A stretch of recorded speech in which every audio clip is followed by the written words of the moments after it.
There is so much that happens in like these 4 chapters. It's going to sound like we're jumping all over the place.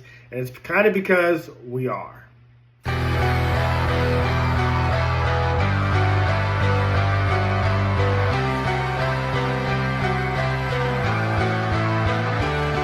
Welcome back to Everything Anime Podcast. I'm your host Shinry, here at Everything Anime Podcast, everything from anime, manga, video games, TV shows, and other relevant topics we're talking about. Today's video is on One Piece chapters 140 to 144, The New Holy Knights. We just got introduced to Shamrocks, and we just got introduced to Gunko, but now we're meeting 2 more. And I think there were like 7 in total, so, or was it 3? No, yeah, there's just 2. Because there's 3 that we end up with.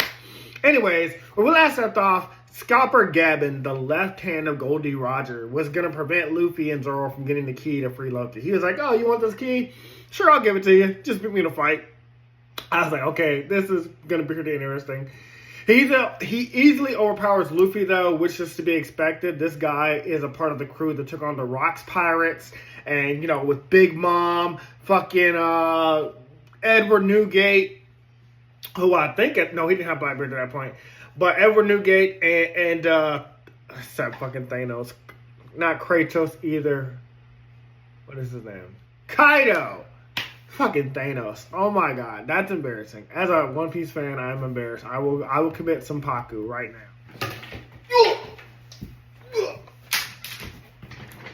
Okay, enough of that silliness. He's too much for Luffy alone, though. Zoro teams up with him, and they even get a compliment from Scalper Gabin. Like, so Luffy can't take on the left hand by himself, but it's okay if Luffy has backup. Like, that's the whole point of your crew. Back him up. Like, whenever Luffy's gonna take on Zed, Luffy said to Zoro and Sanji, hey, you guys ready to back me up? And they're like, you got it. So I love that Zoro's like, yeah, I'm with the shit. Let's go, Luffy. However, he gives up after Luffy and Zoro prove themselves after surviving the strongest technique he has, which is pretty cool. He like tosses his axes everywhere, just like this crazy, like kind of like Gum Gum Gatling, but like all over the place of axes. And Luffy and Zoro survived that, and they're about to go in for a counterattack, and he's like, I give up, you win. He was like, look, I know y'all was probably just about to get serious. Luffy didn't go gear 5th, and Zoro didn't, cut a meteorite on his ass, but They was ready to show Scalper Gabin what they got. And Scalper Gabin was like, no, that was enough. Just a little test. It is then Rado, who's a part of the new Giant Pirates. Not the Giant Pirates from 100 years ago with Dory and Broggy, but the new Giant Pirates like Gerd. Harjewin's the captain. I don't remember all their names. And the new Giant Pirates. But he's about to reveal who Scalper Gabin is, but he interrupts him. He's like, hey, don't tell them. You ain't got to tell them my business. They ain't got to know that I work with Goldie Roger. They ain't got to know all that.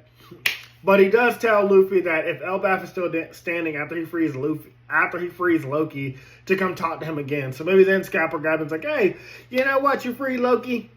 The island's not destroyed. You know what? I'll tell you who I am. I was the left hand of Goldie Roger. You took me on. You are worthy of becoming his successor, kid. You're worthy of the title of the King of the Pirates.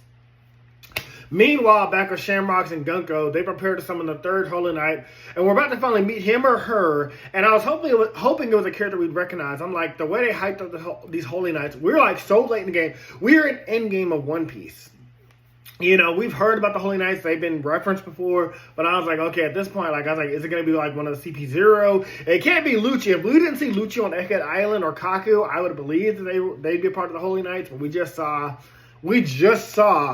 Lucci and Kaku, and we know the rest of them are CP0 from the One Piece from Red movie. So I'm like, who is this character going to be? Is it going to be the dude with the Elephant Sword? No, he's a part of CP0 too. Because I was just curious, like, who's going to be this Holy Knights? That's when we meet this odd character named Saint Summers. He gives me Frankie impressions as he's in his underwear, as though they just summoned him out of the blue from his house or sitting on his toilet or something like that. Like, he was just chilling in his house, and all of a sudden he's like, yeah, I'll be right there. And I'm like, no, idiot, you're here. He's like, what? I didn't even dress yet. I'm fucking naked. Pretty funny, great. Oh, and a great humor to bring that character in. Also, you're going to hate him as much as I do in a few minutes. But we also meet a 3rd or 4th character, a weird horse hybrid named Saint Killingham. We were expecting 1, but we got 2. So I thought that was interesting. I was like, okay, we weren't expecting 4 Holy Knights, but I guess it makes sense. Our crew's pretty big, and we ain't ready to take on the elders yet. We did fight them, but we ain't do damage to the 5 elders. Maybe we could take on these holy knights, level up, and then, move on. Unfortunately, however, it looks like Luffy won't meet Shamrocks yet because they're sending him back to Mario, whatever the fuck it's called, the land of the gods, because the food shortage, which is because the rebellion from the revolution, they like shorted the food and stuff like that, food supplies, to make the basically force the celestial dragons into starvation, like try to drive them out, try to like cause a rebellion. So they're sending Shamrocks back to like get that shit under control. So it's a shame because I thought like Luffy would meet Shamrocks and like see that he's a fake Shanks, but it seems like we're not going to do that just yet. So we're left with these 3, Gunko, Saint Summers, and Saint Killingham, which is interesting. Now we flash back over to Luffy and the crew because, like I said, we're going to be jumping all over the place. Now that we defeated Scalper Gabin, or at least that he's forfeited of his own volition, the crew heads back to save Loki. Only Nami's not happy because she went there only because she thought she was gonna find some treasure, she was gonna find some gold, she was gonna get some coins in her pocket. She was like, "What? Y'all take me on this whole crazy adventure in this castle and there was no gold in there? What the fuck? I don't care about saving some giant killer giant." Fucking love her. We then also flash back over to Frankie and the teacher. I forgot the teacher's name, but she's the teacher of the Giants. And we learned that one of the weaknesses of Elbaf is fire and lightning. This is going to be important later or very soon. It's going to be very relevant, but like she's mentioning like of course that would make sense because they live on a tree. So, lightning or fire attacks the tree. Well, lightning attacks the tree, it's going to create fire. Fire burns on the tree, it's going to burn the tree down. It's fucking wood, you know what I mean? And wood burns fast. We then flash over to Luffy and Zoro meeting Loki, or Zoro meeting Loki for the first time, and Luffy seeing Loki post being beaten up by Gunko and Shamrocks. And he's basically on both death's door, and Zoro is cautious about letting Loki free. Like, Luffy's like, "Hey, we gotta help him." And Zoro's like, "Hold on, wait. I ain't met this guy. You said he's gonna destroy Elbaf." Like, hold on, let's just wait a second. Let's talk about this first. Let's talk to him. And Luffy's like, "How are we gonna talk to him? He's fucking dying. We gotta save him." So Zoro's like, "Okay." Kicks the motherfucker as he's on death's door, basically dying, and of course Loki wakes up. He's in pain. He ain't dead. He's just in pain. And Zoro's like, "Oh, he's alive." I was like, "Of course, Zoro. That's how you're gonna confirm that somebody's alive." That's very hilarious, but so what you could expect from Zoro. Maybe from Sanji. I mean, if it was a woman, Sanji wouldn't do that. But this is a guy. Sanji probably kick his ass too, and then Chopper would chew all about. They offer to go fetch Chopper and the local doctor of Elbaf, which is Gerd of the new 100 pirates, the new giant pirates, which is under Harjuin, to heal Loki's wounds. There's also a joke about Luffy being hungry, so Zoro's like, "Hey, there's some meat over there. Just go eat those. Just go eat those animals." And those animals are in the underworld. They're Loki's friends. They're the wolves and stuff like that. And they've also become Luffy's friends. So Luffy hilariously gets upset with Zoro. He's like, "Hey, don't joke about that. Those are my friends over there." Again, just random great humor with Oda. I really love it. And there's a lot going on, as I said, because now Harjuin, the captain of the new giant pirates, and some of his crew is racing down to warn Luffy and Zoro, like, "Hey, don't let Luffy free, no matter what happens." I'm not going to show up, but they also, like, hilariously crash to the earth or to the ground, and they're like, and Luffy and Zoro are like, "Oh, you're okay." And they're like, "Yeah, no thanks to you." Just... You gotta love One Piece and its humor. You just have to. But that's when the giant Loki stands up for himself. Despite weakened, he makes his presence known. And he also mentions a weapon called Ragnir, which I'm assuming is supposed to be like Oda's version of Mjolnir. Because this is later circled back to when he mentions like no one else can lift Ragnir but me. So, and I mean, I know since we're not doing a Thor Loki thing, but we are doing Loki, his whole thing about like, I have a glorious purpose or whatever. So, or like it's referencing, that Greek god mythology, and, Thor and Loki are from Greek mythology. So it makes sense that, he puts his own twist on it because everything's been done before. We're not creating new things. We're not reinventing the wheel. We're just, putting our own spin on it these days in every story we create.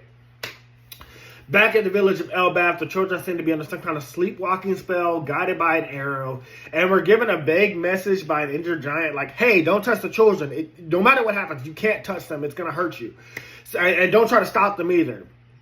So we don't get an answer to that just yet, but we will get there. Meanwhile, in the background, there are these giant, odd monsters attacking the village. I thought when I first read this might be like the Holy Knight's demon versions, just like the elders, like, you know how the 5 elders, the Gorosei, turned to be like demons and literal, like a giant spider, a giant fucking, I don't know what all of them were, but like, you know, the giant mythical monsters, demons. But before we get answers to that, again, it's back to Loki, and we see that this hammer can bring forth lightning, which when he strikes the wood of Elbaf, brings forth fires. Thus explains Loki's whole thing about, like, I'm going to cause the destruction of Elbaf. I can bring Elbaf to ruin. Yes, because your hammer can create lightning, and lightning strikes that wood, it's going to create fire. It does make sense that, like, that's how he can destroy Elbaf. Just like how the fish woman had a vision that, like, you know, Luffy would bring it into Fishman Island. He'd be the death of it.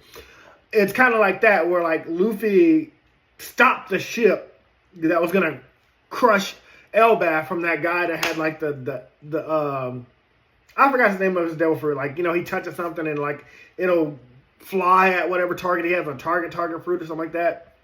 Y'all know what I'm talking about, Fishman Island. Horty Jones's partner, Vanderdecken, the third or whatever. And the ship was called the Flying Dutchman. That's what it was. Yeah.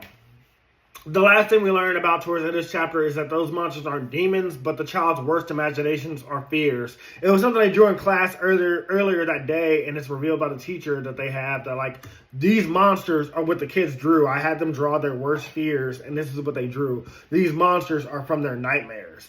That was a cool twist, but it also told us this was definitely the work of one of the Holy Knights. This is obviously one of their devil fruit powers. And then, meanwhile, Saul, now realizing what happens, tries to see what happens when you try to stop or wake up the children. He gets cut by these transparent thorns, which are apparently invisible, except to, like, only, I guess, maybe the user of the devil fruit user, because someone in the background's like, did Saul get cut by something? So Saul tries to grab the children to see what happens. He's, like, trying to stop them with his hands, and he gets cut. Like, the thorns cut up his hands. It turns out this power belongs to one of the Holy Knights named Saint Summers, who has the thorn fruit. He gets off on the saying love hurts, especially between a parent and a child, because the parent wants to hug and hold their child to keep them tight and safe and warm from, like, danger. But because these children have invisible thorns around them, if you try to grab them, you're going to get cut. And these children, they're in a sleepwalking state. We're going to explain all this in a second, but they're in a sleepwalking state. So you're trying to save these children from danger. You're trying to stop them from wherever the fuck they're going, but you can't grab them because these thorns are going to cut you. And also, if you try to stop the children, you know, in any kind of way, if they run into each other, they'll cut each other up. Like, at one point, Saul tried to stop them with a shield. Because he's like, okay, I can't grab the children myself because, you know, I'll get cut up by these invisible thorns. But stopping them with a shield, it did work for a second. But because the children are marching in a line, when another child bumps into him that's surrounded by invisible thorns, they just cut each other up. It's really fucking, it's so disturbing to see something like that. It really hits you in the feels. He does manage to figure out, though, if I grab them from the back one by one with, like, a string or something like that, I don't get cut up by thorns, and they don't get cut up by thorns because there's no one that they can run into. So that was pretty clever of Saul, but now it's going to be like, okay, now we got to save them one by one. But you got to remember, there's still those giant monsters out there. We don't know what those giant monsters are. That's when we meet the second Holy Knight, Killingham, and his special ability. He has another dragon fruit, although it's described as mythical because he seems to have 2 devil fruits, which is impossible. So I'm assuming, like, he might have been a dragon that ate the dream manifesting devil fruit. Like, I don't understand, because we've already had a dragon fruit. Now, unless this dragon's mythical type is like a mythical dragon, a dream dragon. I don't know what Oda was going with this. But I know, like, only Blackbeard has 2 devil fruits. He's the only one that can do that. Or possibly 3. If you see my Blackbeard video, you know what I mean. Blackbeard is a Cerberus. Watch my video. But anyways, if you can dream it, he can make it appear in reality while you're in a dream-like state. We see this when he does this for, like, Saint Summers. Saint Summers like, oh, I'm hungry, and he's like, creates like this dream food, and he's like, oh, can you have some salt? And he's like, yeah, if you drink some salt, I can't give you real salt. It's not real. But while you're in this dream state, it feels real, just like Yuta sing for. Like, when Yuta's singing, you're trapped in this, like, dream world, having an inner concert, and everything you do there, eat, you eat, you sing, you dance, it all feels real, even though you're just in the same, you're just sleeping on the ground or in your house. So we've seen the dream power or a similar power with the same thing from before. But he's the one causing all these nightmares, and he's the one that summoned these nightmare demons. So we get an answer to that. And then we have Gunko, who we know is controlling the arrows. So Gunko's controlling the arrows. She's giving the kids guidance. Then you got Saint Summers, his thorns, protecting the children. Or not protecting the children, guarding the children so their parents can't grab them and stop them, even if they can grab them. Like, they'll just get cut up. And if they stop the children cut each other up. And then you got Saint Killingham using his dream powers to create giant monsters to prevent, if they do try to save the children, they have to deal with these giant monsters to intervene. So that's quite a lot happening, and that's quite the plan. So their teaming up ability makes sense. Meanwhile, the new giant pirates... Oh, and also, if you're wondering where the giant pirates are from 100 years ago with Dorian Bragi, they're in the bathroom. I think I said that later in my notes, but yeah, that's why they're not dealing with the giant monsters. Because if they were fighting, then, we could save the children we could have the parents save the children one by one. Meanwhile, back on the new giant pirates, Loki and Luffy managed to... stop Loki's rampage before he can set the entire tree of Elbaf on fire. That's, again, like I said, we're jumping around all over this chapter. But yeah, so Luffy manages to stop Loki with one giant punch, but that's because Loki was already weakened from Gunko and Shamrock's fight or injuring him. So that makes sense. However, Luffy declares he doesn't want Loki to die. No matter what happens, he wants to save Loki. And I wouldn't be surprised at the end of this chapter if he asked Loki to join their crew. I would not be surprised if we have a giant on the Straw Hat Pirates. I mean, I'll love it. Honestly, I won't be surprised. I don't know. I don't know where we're gonna go with this, but I have a feeling something like that's gonna happen. As Loki lies unconscious, he's treated by the doctor of the new giant pirates, Gerd. And she says it could probably take months for him to heal out here in the underworld. He'll heal. The only way to heal him faster is to take him up to the village. But if he goes to the village surface, people are going to be like, "Oh, we demand his death. We demand his execution. He's supposed to be in the underworld. We don't care if he dies. Let him die now." And that's because he killed his father, King Harold, who was the king of Elbaf at one point. And we don't know why Loki killed his father. That's actually speculated towards the end of this chapter. But even I was wondering that at this point. I was like, okay, but why did Loki kill him? There must have been a reason. He doesn't seem like a bad guy. We also did learn he is the ancient giant bloodline, possibly connected to the Void Century, but we're not quite sure about that just yet. Guys, I got to take a quick break. I'll see you guys in a few minutes. Sorry about that little break in the video. Had to go do something. So anyways, where we last left off, we learned that King Harold loved both of his sons, Harjuin and Loki, equally. He actually wanted them to grow up and work together. Kind of like Odin with Thor and Loki, how he wanted them to, basically be brothers and, rule over whatever. Well, he wanted them to rule over Elbaf together. But Loki kind of looked down on his brother like he was like a half-blood, I was about to say 50 mudblood, like Harry Potter, where one of your parents is a wizard, one of your parents isn't.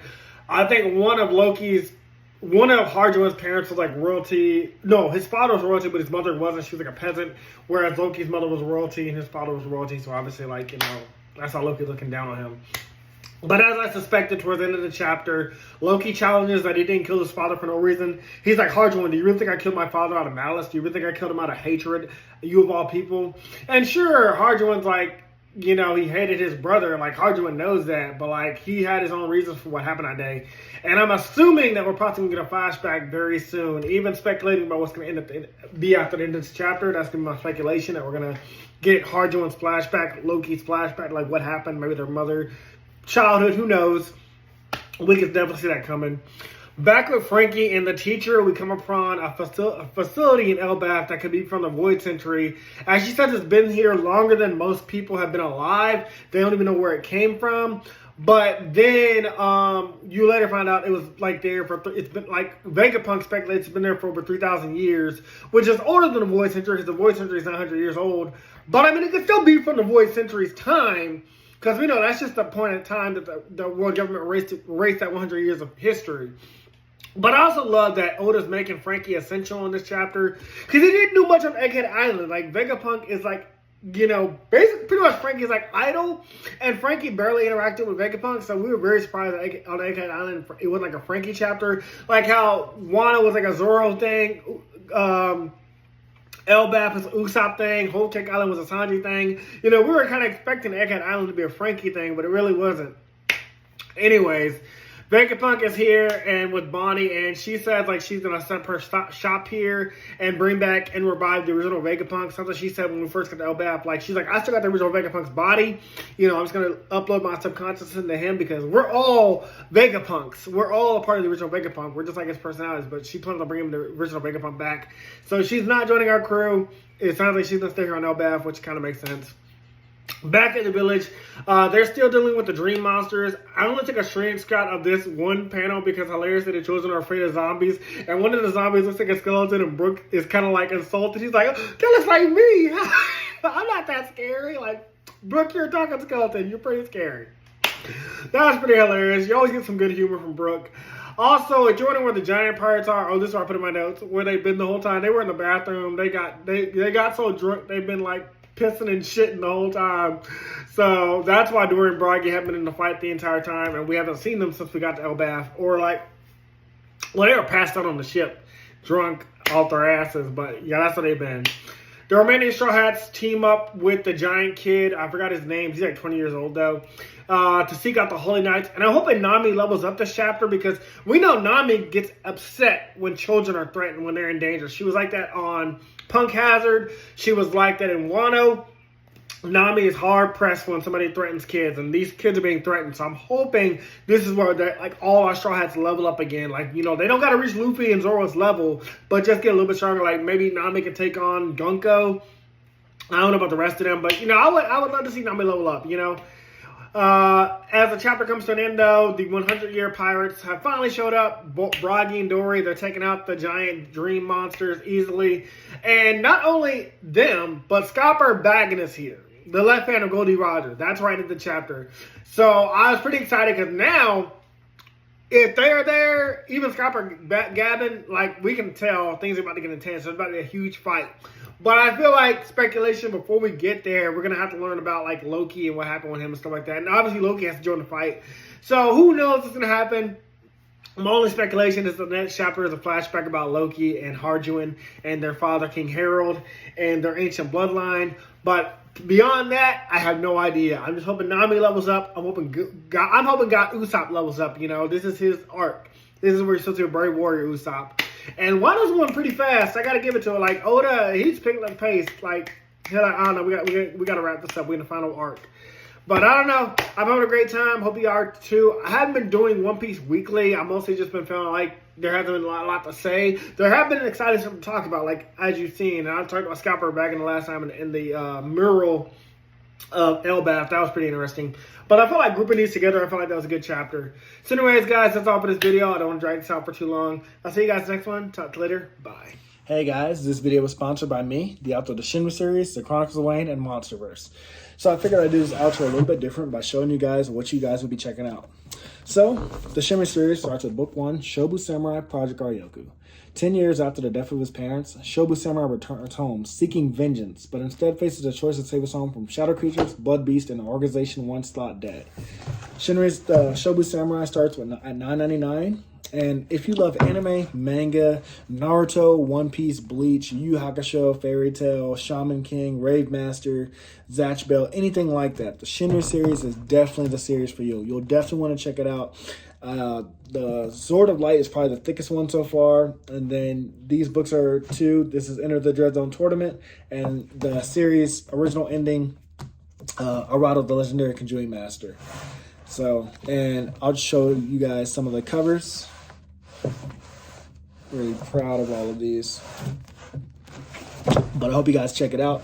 If you don't like that, I also have the current published books for the Chronicles of Wayne, Love Be Damned, Cotton Candy, Full Moons, Fabled Lovers, A Cursed Virgin's Bite. If You Go Where Monsters Dance, Red will Rain Over Your House. Love Be Damned. Now, the Chronicles of Wayne is about a geeky guy, or a nerdy guy in high school. His senior year, he has a crush on the hottest guy in school, because of course he does. He's only got one best friend, and her name is Barb.